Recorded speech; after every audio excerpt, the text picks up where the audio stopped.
You're listening to the Mind Flipping Podcast, where you'll find tools and tips to help you renovate and update your mind and life. Dr. Edith, thank you so much for being on the Mind Flipping Podcast. Thanks so much for having me. I think it's so awesome, this work that you do. It's a huge honor to be here chatting with you guys. Thank you. I appreciate that coming from you. And likewise, I love all the things that you do. Just before we clicked record, for our listeners, often my guests and I will just kind of make sure we're on the same page, and there's, surprises are okay, but we don't want too many surprises. So we were talking about your experiences and what led you to where you are. And I saw a lot of things that I love, like meditation and intentional breathing and holistic medicine. So you're the perfect guest. So again, welcome. Thanks so much for having me. I believe in just like setting good intentions, and you have such a huge heart, is obvious. And I have the intention of just making the world a better place, as I'm sure everybody that's listening to this podcast does. So this conversation can never go wrong because we have our hearts in the right place. Yeah, exactly. Yeah. Excellent. We're on the same page. So as you know, and thank you, for being aware of the podcast and listening, and you're aware that typically the first half or 3/4 or 90% or whatever it is mind flipping stories. And I'd love to hear more about meditation induced mind flip for you. Okay. Wow. I'm sure you have experiences like that where it's so profoundly life-changing that you struggle to find words to describe it. And This story is like that. So I've told this story quite a few times, but I always feel like, the words, how to find the words. How do we sum that up? Yeah. But I think your audience is super tapped in, so you guys will really understand, because many of us have had interesting experiences through meditation or hypnosis that just so totally blew our minds that it's like, if you share with other people that have had similar experiences, we really get it. So I'll use the words, but it's more the feeling that I think people will experience together with me. So back in 2003, I was still in Chinese medicine school getting my degree. And as part of Chinese medicine school training, you take Qigong and Tai Chi and meditation as part of our actual academic training. So in this particular Qigong class, it was practice of guided visualization and meditation, and we were visualizing the opening of our third eye.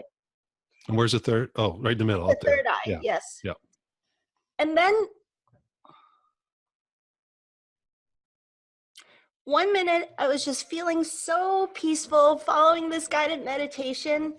And just as a backstory, I tried meditation for years and years, and I could never do it until I started practicing Qigong, because Qigong is a practice that involves guided meditation with very conscious intention about breath work and where your mind goes and certain postures and so on. So regular meditation didn't work for me. But Qigong practice, where you're really doing conscious breathing and a very conscious intention and conscious postures, grounded my mind so that I could have beautiful meditative experiences. But nothing would prepare me for anything that happened in this particular class, because we were following this guided meditation. I was so relaxed, so peaceful, and then all of a sudden I bursted. I experienced myself completely dissolving my body, and I was the size of the entire cosmos. Just trillions and trillions of pieces of love and light. And it was so intensely loving, so intensely blissful, so intensely beautiful. Nothing in my entire life could have prepared me for this experience. It was like the most loving experience, like looking into a child's eyes, or your special loved one, your first kiss as a teenager, or your first orgasm or whatever. It was like that times millions. Wow. The thing is, in that moment, I knew I was home. I just knew that this is actually our natural state. And talk about a mind flip, right? It was like, wow, everything in our earthly life is an illusion. And this is the real thing. This is way more real than anything our world tells us is real. The strange thing is that in that state, I had no more questions. It was just complete, utter contentment. And at the same time, every answer was there. So I had no questions, and I felt that all the answers were available in this state. This pure, complete, unconditionally loving state that I felt completely comfortable and at home with, even though it was so intense at the same time. And then eventually I heard the guided meditation from afar, like, hey, come back to planet Earth, you know? And so I was like, wow, I should go back to my body. And when this consciousness came back to the body, it felt almost painful to squeeze the entire cosmos worth of love, light, and energy back into the size of the small, finite physical body. It was like a painful experience to put it all back into this dense form. And all that could happen was just avalanches of tears started gushing down my face uncontrollably. And I couldn't even locomote my mouth to speak any words. It was like debilitating, you know? But after that experience, you know, I still continued to go to Chinese medicine school, get my part-time jobs, pay the bills, show up places on time, and all of this. On the surface of things, it was the same. But inside, it was like a profound homesickness that happened for 2 years after that. And some people now I know is called the dark night of the soul, because I started looking at all of life from a completely different perspective. I realized everything is backwards and upside down in this world. We're seeking constantly outside of ourselves to find happiness when the happiness is already our natural state. It's almost like our education system has consciously educated ourselves out of that natural state. And then we have to go like full circle back to ourselves, to that innate state of being that we all have in our heart and soul, but it's gotten kind of trained out of us. So I started questioning everything. And after another 15 or so years came this book that I wrote, Super Wellness. You know, I continued my path as a holistic healer and working with thousands of clients and patients. But I have to say that particular experience blew my mind so hugely open that I didn't accept anything the world had been feeding me. I just started questioning everything. It turned me into a seeker. I traveled all around the world studying with teachers and shamans and reading thousands of books. And it was like this profound restlessness. I could not stop until I felt that I started putting the puzzle pieces back together in a way that was in alignment with that beautiful state of love and connection and oneness that I experienced. That everything that was not that felt sickeningly unharmonious to my body after that. It was like my body became a vessel of lie detector tests. You know, my intuition skyrocketed after that experience, and anything that was not harmonious to that truth just didn't feel right. And and so long story short, that culminated into this book that I wrote called Super Wellness. Wow. Thank you. Well, a couple of things. I want to hear about Super Wellness and a lot more. But first of all, you did a pretty good job of using words to express, wow, like you said, beyond words, profoundness. And as you're sharing that, and tears are coming to my eyes and goosebumps are going up and down my body, I'm reminded that not long ago, probably by the time this podcast goes live, it'll have been maybe 3 weeks, that I was in Las Vegas for a hypnosis conference and chatting with Scott Sandlin, who's a past guest on this podcast, about the podcast. And I said, of all the things I do, top of my list, or near the top, that I love is the podcast, because I get guests like you that touch that truth that's in us, that shoot goosebumps through us. So thank you for that, first of all. And the other thing, as you're talking about the 2-year dark period and then now forward. Correct me if I'm wrong, but I sense that it feels like you're studying and now your podcast and your book is kind of your bridge between the truth that we all have and this world that we still have to live in. Yes. Yeah. Yeah. For a long time after that experience, I used to go into meditation to escape the intensity of our world, to be honest. And nothing wrong with that.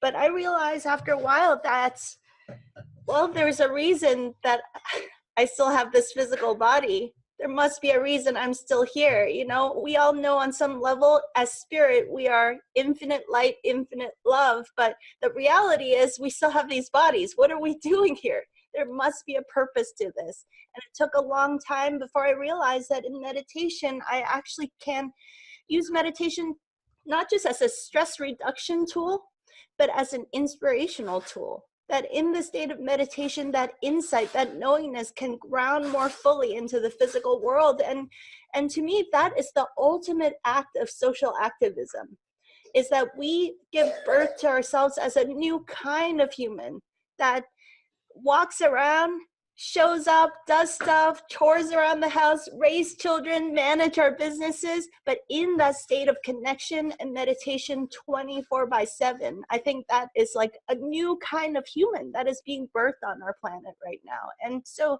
my book, Super Wellness, is an invitation that true wellness, true well-being is this kind of state 24/7. So I'm issuing all of us a challenge, myself included. Can we use meditation, use all these well-being tools to turn ourselves into that more whole, more fully awakened kind of human, so that we can transact in day-to-day life from a completely different state of consciousness?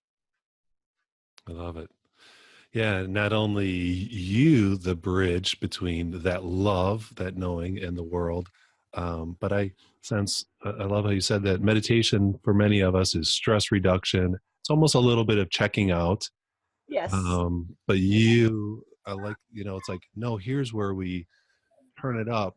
It's almost like we practice being in love, connected, conscious, so that when we are walking through the world, we can keep that state rather than only when we're intentionally meditating.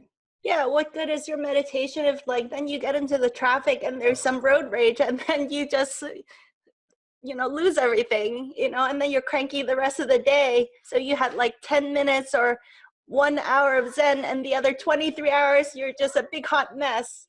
Yeah. Is that what we really want? Right. That's like people go on vacations or holidays, we leave, we go somewhere else and it feels so good. And then we come back and we're, that bliss, we left it on the beach. And it's like, no, well, that was the purpose of going down. Now carry it with you. Yes. In every breath, every step, every word you speak. Yeah. Yes. So again, I want to dig into the book, but the other thing that came up as you were talking about that, and on a personal level, I have to admit it's been a little bit of a next level. I don't know if it's a burning question, but the thought, and if anybody can articulate this, I'm thinking it would be you. Where does consciousness come from? We like to think in neuroscience and in a lot of work we do, we have our subconscious, and all awareness or consciousness is from this brain. But when you have an experience like you did, do you know what I'm asking? Yeah, that's interesting because I have a recent episode on my podcast. It's called The Dr. E Show because I wasn't very creative with the name. So on The Dr. E Show, we have a recent interview with a guy who wrote a whole book about this topic. Nice. He calls it The End to Upside Down Thinking. His name is Mark Gober. And it's really scientific exploration to understand that it's a bad misunderstanding that we've been taught that we are physical matter.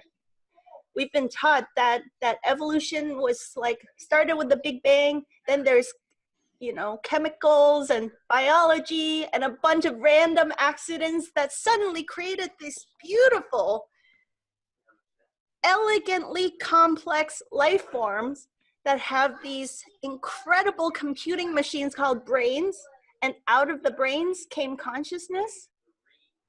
And so I won't go into all the details, but he wrote a whole book through a journey of his own exploration that there's tons of evidence that actually consciousness is primary.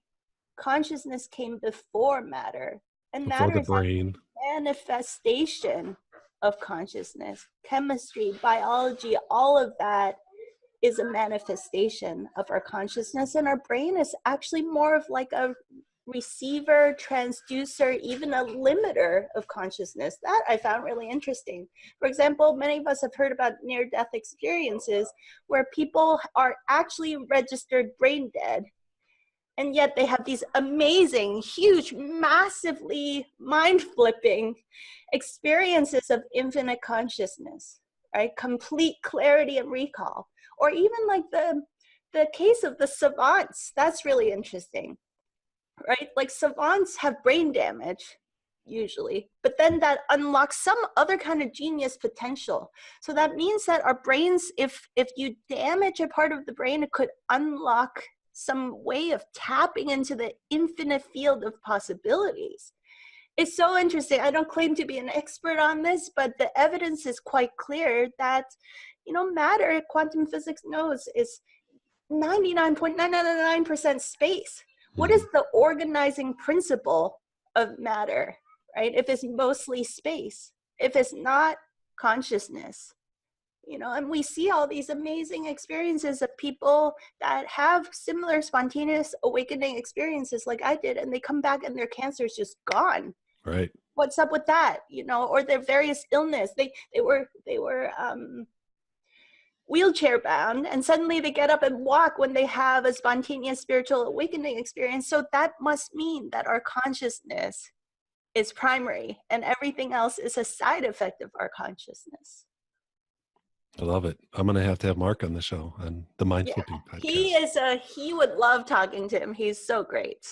Excellent. Well, we'll have to find a way to connect. And of course, all these things that we talk about, or most of them, including and especially your book, we'll put links in the show notes at mindflipping.com. So head over there, listeners. So how did the book come about? And tell me about the book. Super Wellness. Super wellness, not just regular wellness. Yeah. Super wellness. Yep. Okay, so the book is actually started because, for a long time in my clinical practice, I mainly work with two groups of people as a holistic medicine doctor. I work with elite athletes who are seeking their highest level of human performance. So I'm both a holistic Chinese medicine doctor, acupuncturist, manuotherapist. I do functional medicine, blood testing, and nutritional consultation, but I'm also a high performance coach. So I kind of weave all of that together into my holistic medicine practice. So I work with these elite athletes, and I work with patients with very complex medical conditions that have been deemed incurable or mysterious, and I do the detective work to figure out how they can heal. Now I'm in the San Francisco Bay Area, which means that we have tons of health nuts. Everybody's like already read every health book out there. Everybody does yoga and Pilates, and it's already eating a super healthy organic diet, right? So the real mind-blowing thing started when patients come in, and we all know that eat right and exercise is the key to our health, right? Mm-hmm. Well, for years and years, my patients would come in with chronic conditions or just blockages in their performance, and I couldn't find anything to improve about their diet and exercise. Until one day I just had an aha moment. It's like, what if diet and exercise is not the key to our health? And then it was just so simple, right? The moment you ask the right question, the floodgates open. Yep. And then the information starts coming in. I realized that people weren't breathing right. They weren't hydrating right. They weren't sleeping right. They had way too much stress. They are in the wrong job. They're in a toxic relationship, and on and on and on. They're grieving the loss of a family member, and they didn't have the right support system to heal their grief. And so the list went on and on and on. And these kinds of things can create very serious physical health ailments for people. And sometimes if we don't address these things, no amount of diet and exercise can actually make up for it if you don't address the root cause of what's really making people sick. And so gradually over time, I started, I have an applied mathematics degree from my undergrad. So I'm a systems thinker, always Okay. looking for patterns and algorithms. I started jotting notes, and I started just really systematically thinking about what are the keys to health and well-being that's missing in my patient population and in this crazy, stressful modern society of ours. I realized that we're like zoo animals in cages. We don't see full spectrum sunlight during the day. We're not sleeping in darkness at night. Our circadian rhythms are totally out of whack. And so our physiology gets out of balance in a major way just from that alone. Other things with the breath work, I started studying breath work with a bunch of different teachers, not just Qigong teachers, but Western teachers too. And I realized that, wow, a person could survive for a long time without food, couldn't they? Like 30 or 40 days, I think science says. How long can a person survive without drinking water? Even less. Like, I don't know, 3 days or something. Yeah. I'm sure it varies, but it's something like 10x difference, right? Right. So what if hydration is 10x as important as nutrition? That was a mind flip right there. Yeah. Yeah. And then I thought, how long can a person survive without breathing air? Like a few minutes? Right. So what if it's like 1,000 or 1,500 times as important to learn how to breathe properly versus hydration, which is 10x as important as nutrition? All these mind flips started happening. Love it. And I thought we got it all wrong. We And flipped so, it. yes. So I started teaching a class called Super Wellness. Before it was just like mind, body, spirit, holistic wellness in the very first few iterations. But once I started teaching it, the magic really unfolded, because when you get a group of people with a common intention supporting each other, I was getting sometimes way better results in the group setting than I did working one-on-one with patients. And of course, the group class is way cheaper than people consulting one-on-one with me. So people were, word got out in the community. And so class after class, I have these sold out classes. And gradually over time, I started a big breakthrough happen, that the sequence of things that we explore through this 6-week class really made a difference. That there is a step-by-step journey of transformation that really allows people to have massive breakthroughs. And one of the participants said, Dr. Edith, did you know your 6-week class is 6 weeks and the word health has 6 letters? And I sat down and thought about it with the help of my husband. We came up with the acronym HEALTH, and it fits perfectly with the curriculum. I mean, it's like the universe is smiling down at you, it's like you're on the right track. You got this, keep going. And HEALTH is now the main framework we use to teach the journey of transformation that we call Super Wellness. And you're gonna love this, Rick, so much, because I know you have a tattoo called Lightening Up. Lighten Up? Lighten up. Thank The you. Yeah. L in HEALTH is lighten up. Unreal. Yes. Wow. We're connected on a number of levels. As you were chatting, our listeners can't see, but we can see each other. And every now and then you see me looking down. I've got a tablet and I take notes, and I circled Super Wellness and put a big star by it. I've got to get this. And now, lighten up. Yes. And I love acronyms too. And they help all of us, remember things and organize things. But often when I'm trying to I come up with a word, we have to try to find a way to make it fit. I hear you saying it was given to me. It was just shown to me. perfect. Yeah. No planning needed. So we know L. Do you want to quickly share the other ones? And Sure. Yeah. The first H stands for coming home to ourselves. That is an absolute key to any transformational journey, and your health and wellness being a huge one. So coming home to ourselves means recognizing that we are the boss and CEO of our own lives. Recognizing that actually we get still enough to listen within ourselves. We already have most of the answers. Now just give ourselves permission to act on those answers, to live life from that state, right? Yeah. And like, everybody wants to be successful. Everybody wants to be healthy. But what is success? What is health? Western medicine says health is the absence of illness or disease or symptoms. right. But do you have you ever met a healthy person that's never had any symptoms? Come on, never been sick, never been injured. That doesn't exist. So health is something else, and we need to define what health means to us. If you're the CEO of your own life, have crystal clear clarity about what you're shooting for. What does health mean to you, and how do you align your choices around that vision of your health?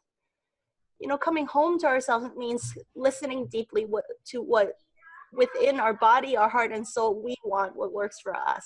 And then allow all of our doctors, experts, all those people out there, they're actually just minions working for you. All right? I like it. So coming home to ourselves is the first H. The second one, E, is for environment. So these are the low-hanging fruit things. It's like before you work on diet and exercise, can you optimize your environment? Get out of this zoo cage situation, working in little square cubicles with the toxic LED and fluorescent lighting all day. Go outside and get full spectrum sunlight. Watch a sunrise. Watch a sunset. Breathe the fresh air. You know, touch nature. Hug a tree. Now the scientists have discovered that the grounding and physical contact with nature has profound influence on our blood pressure, our psychology, our sleep quality, our blood sugar. Our nervous system can drop quickly into parasympathetic mode just by grounding with physical contact with nature. And also sleeping in complete darkness is not just about getting melatonin and sleeping deeply, but when you're saturated with melatonin, which heals all of your cells, you drop into a DMT state where you have visionary aha moments in the middle of that darkness, where you get clarity about life again, where you don't have to be so confused and frazzled all the time. So it's not just about the physiology and the physical aspects, but also our mental, emotional, spiritual benefits of living life in harmony with nature. So E is for environment, using these free tools. Some of the best things in life are totally free, but we forgot just how powerful, potent, and valuable these things really are. So E for environment. E for environment. And on that note, I love your environment, and our listeners can hear your family around you. So thanks for being. Are they too loud? Should I ask them to scoot? What do you think, listeners? Oh, nope. I heard everybody say no. They love the authenticity. So let's go to A. Yeah. So A stands for actually three things. Air, first air, then agua. And then my husband came up with this, food. So in that order, we've already talked about that. Like really get your air, your breathing practice in order. Secondly, work on your hydration, not just drinking enough water, but what kind of water. And there's this whole new science of water, how water has structure and memory, and how our consciousness implants a different structure in the water molecules, which makes it more hydrating. I mean, the list of interesting things about water goes on and on. So we spend quite a long time understanding how water works, because it's not just 70% of our body, it's actually 99.9+% of the molecules of our body, because water molecules are quite small and they do amazing things in changing our physiology. There's a new science of water, that water is sometimes H3O2, not H2O, and it charges up like a rechargeable battery, which then fuels our cellular biology. This is new, exciting, cutting-edge stuff that I think in 50 years will be in all the textbooks, but right now we don't have to wait 50 years to take advantage of this information to optimize our health.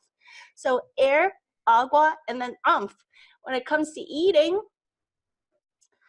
in Super Wellness, we talk about a diet that makes all future diets obsolete, because everybody that comes to me is so frustrated. It's like, oh my God, there was the Zone diet, the Atkins diet, the South Beach diet, and now the paleo diet. But if you're doing paleo, that's not cool enough. You got to be doing keto now, you know? So what is up with these fad diets? And can we find principles of living that is absolutely timeless and not about trends that come and go? And so in this A module, we talk about these timeless principles that will never go out of style. So that's A. And then in A is that where the readers find the diet that makes all future diets obsolete? Yes. All right. So there's a teaser for readers to get that. Yes. And then L, as you know, is about lightening up. And lightening up doesn't just, well, it means many things. Lightening up our foods with mindful practice of eating. So a lot of times it's more about how we eat versus what we eat. Mm-hmm. And also lighten up in terms of understanding the benefits of intermittent fasting, which is something that there's many different patterns of intermittent fasting, but the science is crystal clear is one of the best health practices we can give to ourselves. But also lighten up in terms of our mind, our emotions, and lighten up the information that we feed to ourselves. Like the kinds of music, the kinds of media, really the kinds of conversation that we choose to engage with in our community, lighten it all up across the board. Just do an inventory of how you can, what is creating heaviness in your life? Can you clean house?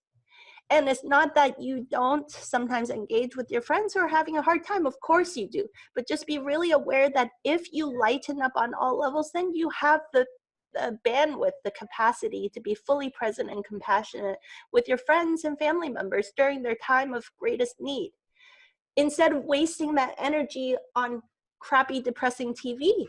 You know what I mean? Yeah. Like Yeah. lighten up so that you are your most present, joyful self, so you can be with people during their heavy times. That's really the intention. Agreed. And I And think then, we intuitively know it, and hearing it and being reminded is fantastic. yeah.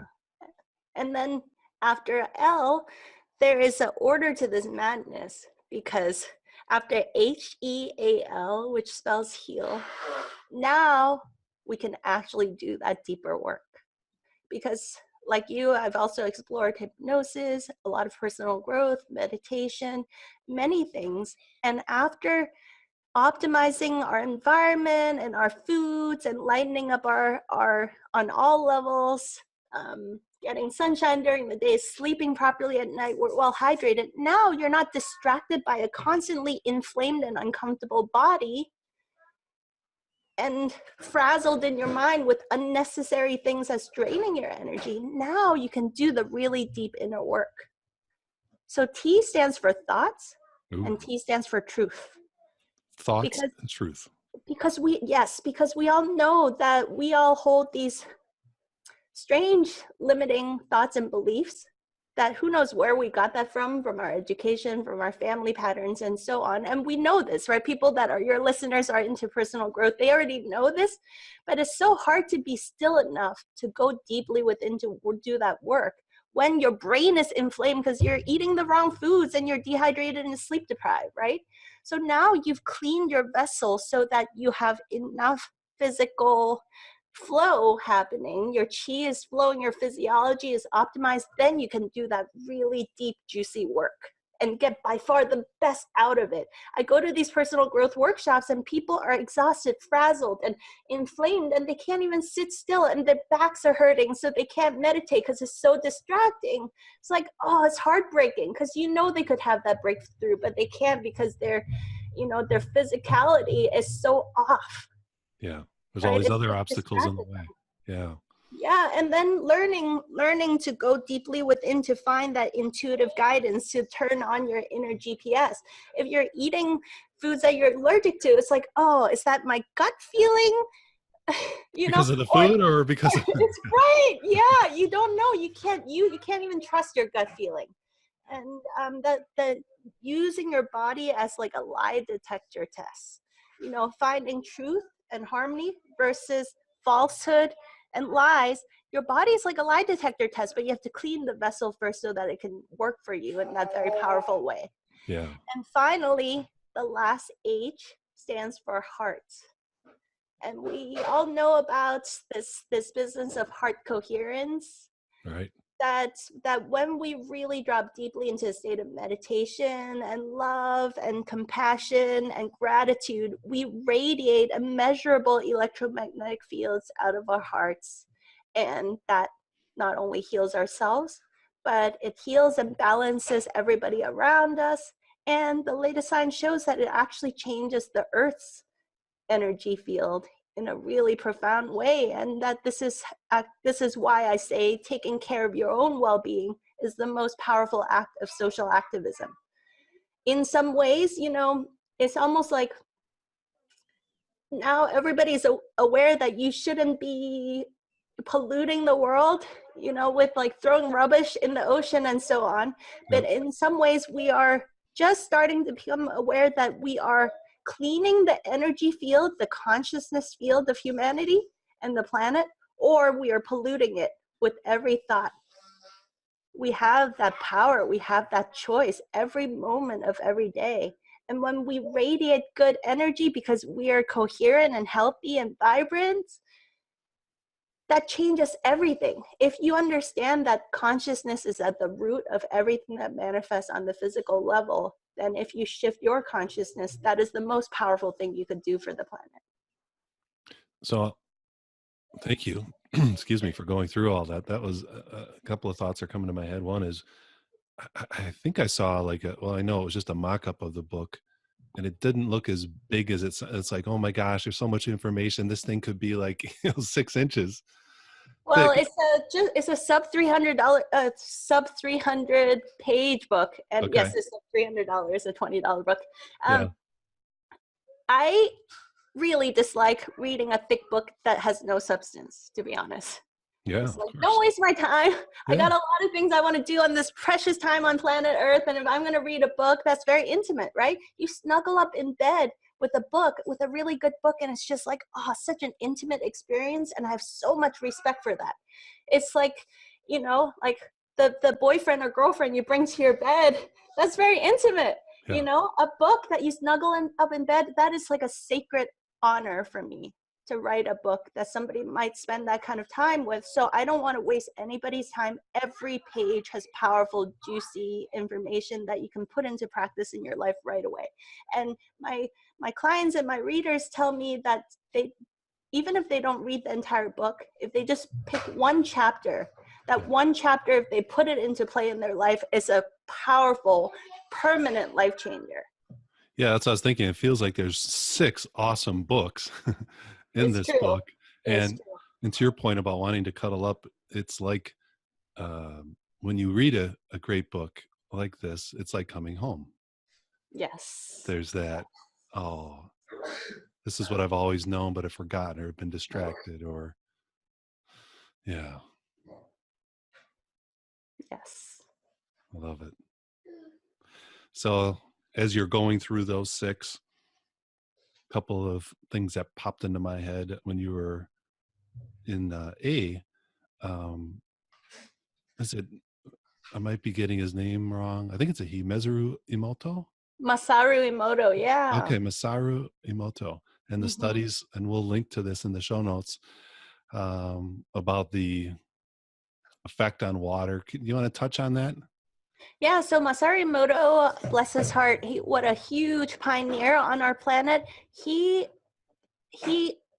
did these water crystal. This is my boy. He just climbed over to give me a kiss. Thank you. So he wanted to know, why is it that no two snowflakes are ever the same? And so he did these flash freeze photography images of water crystals as they're freezing or thawing. I think he flash freezes them, and then as they're thawing, he uses this very high-tech camera to capture what the shape of the water crystals look like. And he consistently found that if he exposed the water to harmonious and loving information, like children saying I love you to the bottle of water, or projecting thoughts of love, or even just wrapping a word like love or thank you or gratitude onto a bottle of water, then he flash freezes it, it would make the most gorgeous, perfectly symmetrical hexagonal crystals. Whereas if it was exposed to I hate you, you make me sick, you're disgusting, or like cacophonous death metal music, let's say, things like that, it would make a water crystal that wasn't very geometrical, or just didn't even crystallize in any kind of reasonable shape at all.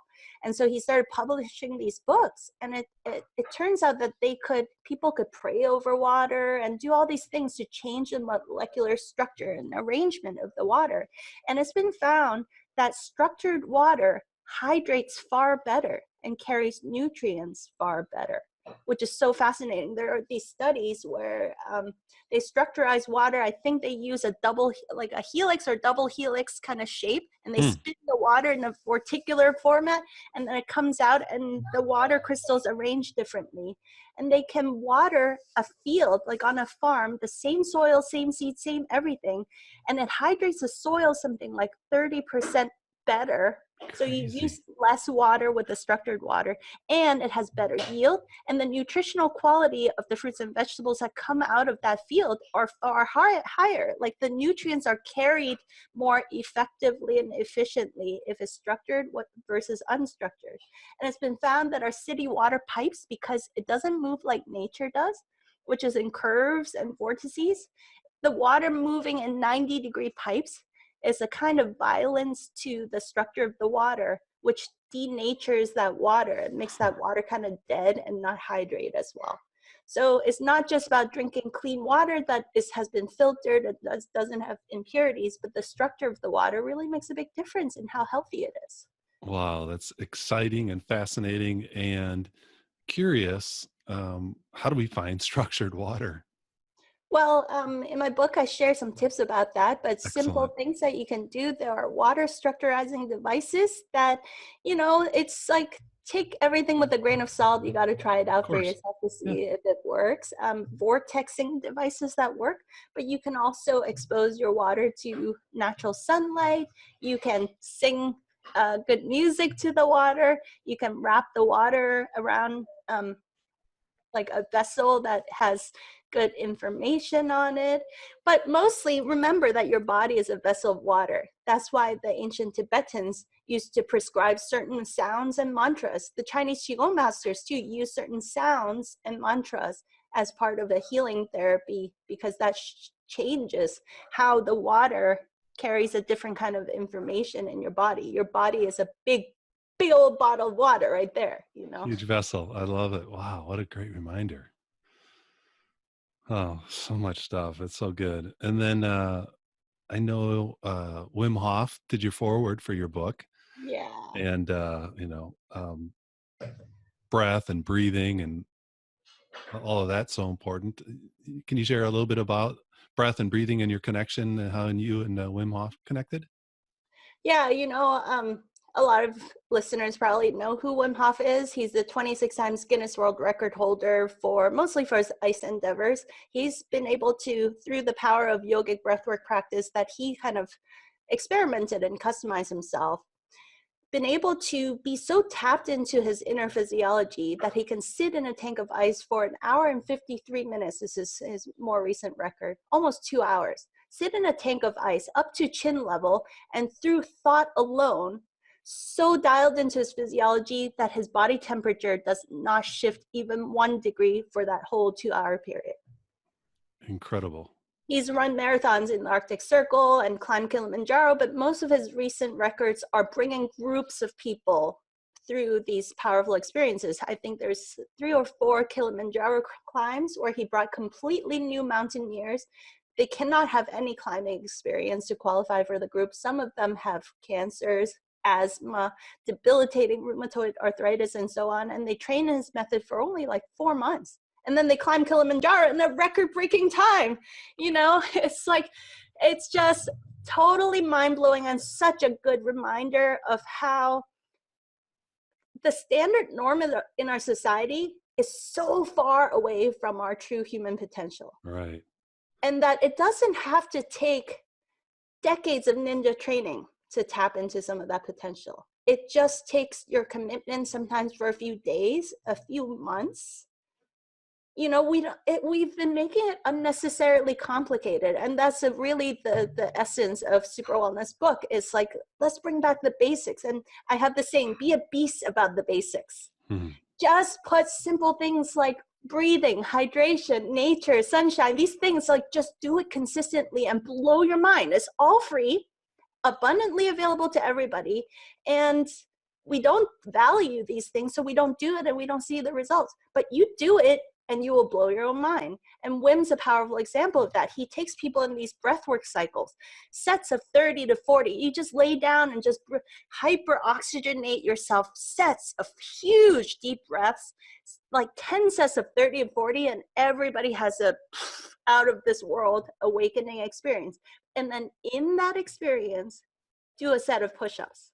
In that experience, do some, air squats, or like do a horse dance, and blow your mind that in that state of like a spiritual awakening, that your physicality can also be superhuman-like, that you can climb Kilimanjaro in that seeming altered state. But maybe that altered state is our true natural state.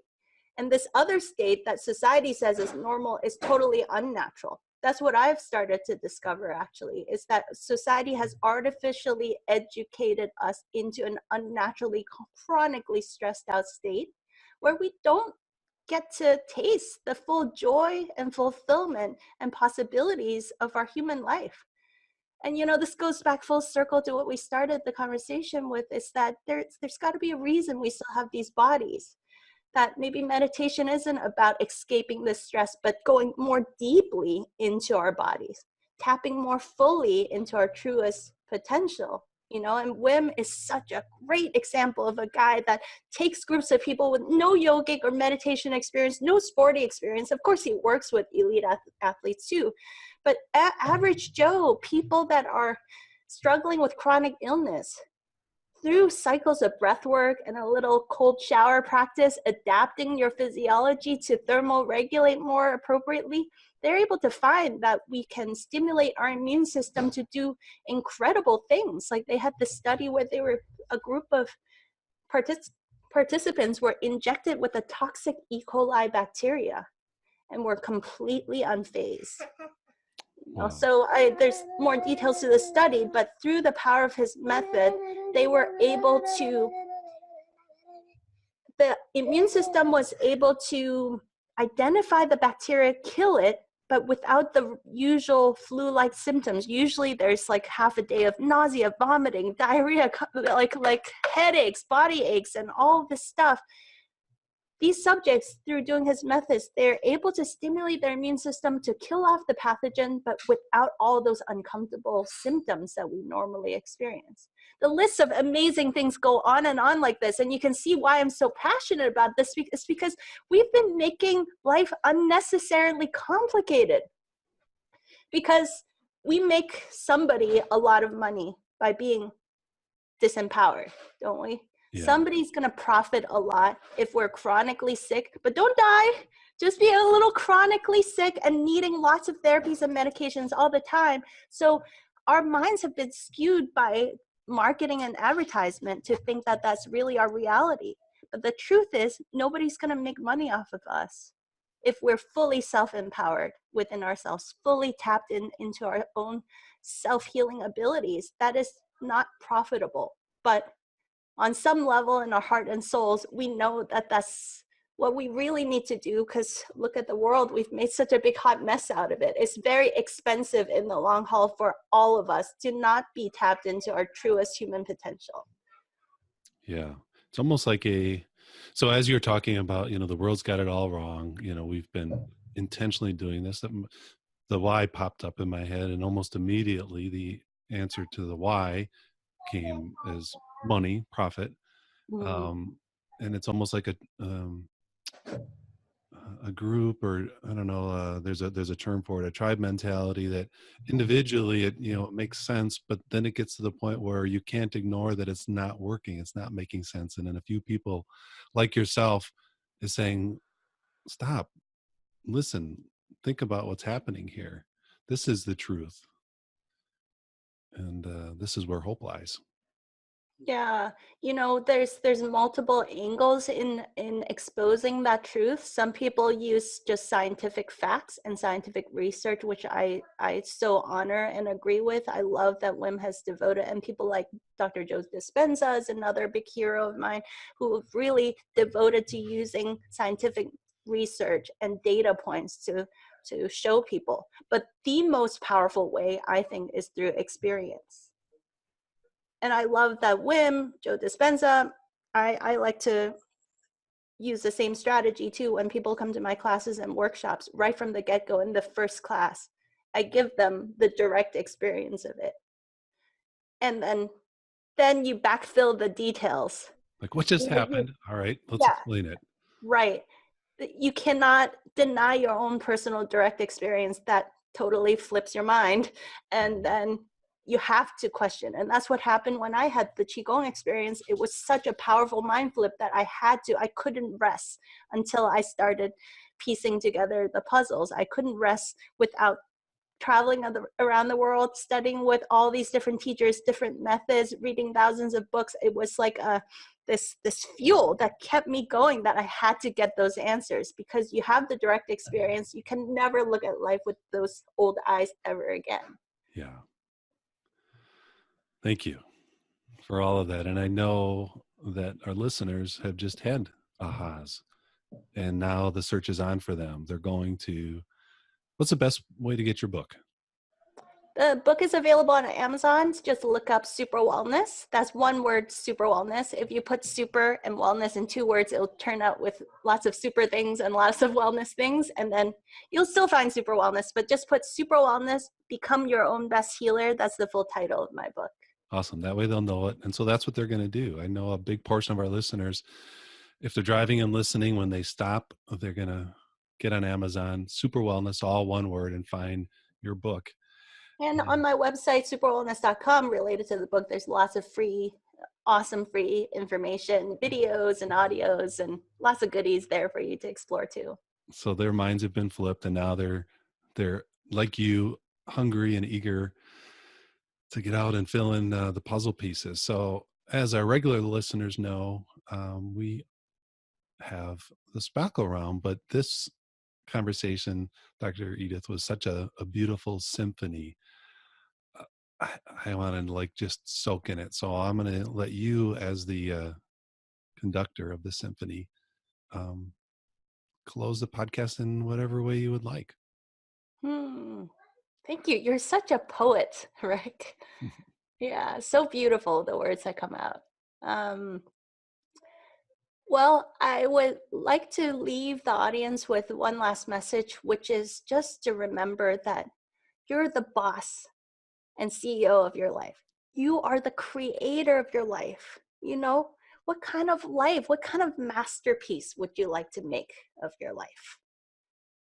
This is such a beautiful, sacred opportunity. We won the cosmic lottery, getting an incarnation here this round. At this precious time on planet Earth, where there's just craziness happening.